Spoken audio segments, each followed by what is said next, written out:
Hunanhyder, self-confidence. Mae hyder yn ymwneud â grymuso. Mae'n ymwneud â gwerthfawrogi pwy wyt ti, nid yr hyn rwyt ti am ei wneud na sut rwyt ti'n edrych. Paid â chwilio am hapusrwydd mewn pobl eraill, deud i hyd iddo yn dy hun.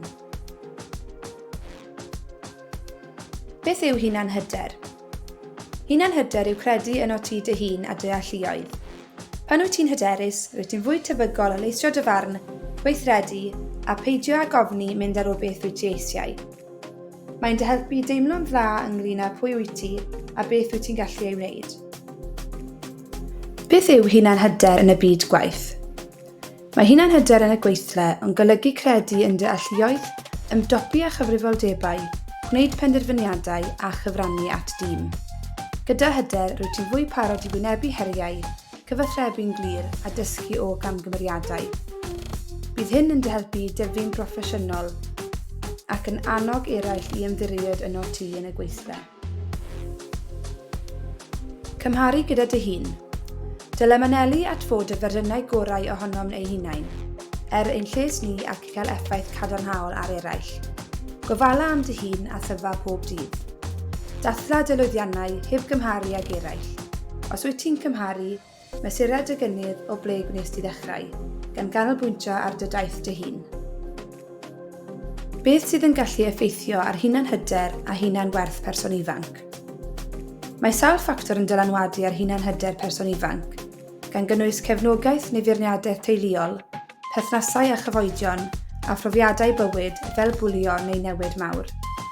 Mae perfformiad academaidd a llwyddiannau personol yn effeithio ar hunanhyder a hunanwerth. Mae delwedd y corff a cyfryngau cymdeithasol hefyd yn chwarae rhan bwysig. Gall rhwydwaith gefnogol o ffrindiau, teulu neu fontoriaid wella hunanhyder a hunanwerth yn sylweddol.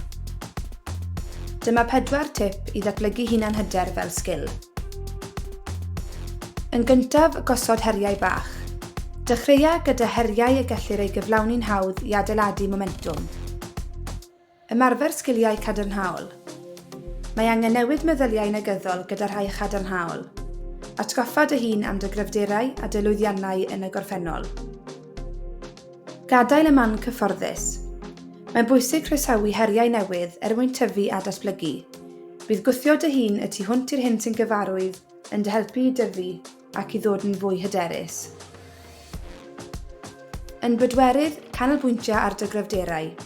Defnyddio'r hyn rwyt yn dda ynddo i fleguro. Edrycha ar yr adran cwis sgiliau ar y gwefan profi i ddod o hyd i dy gryfderau.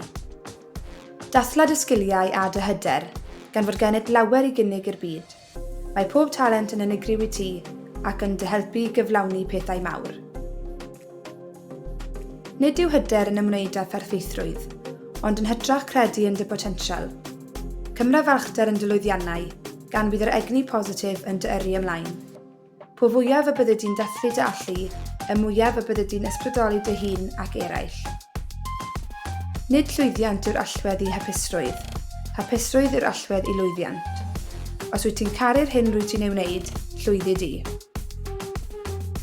Os hoffed fwy o gwybodaeth byd gwaith, cer draw i gwefan profi, neu edrycha ar y cynllun profi ar Instagram a Facebook.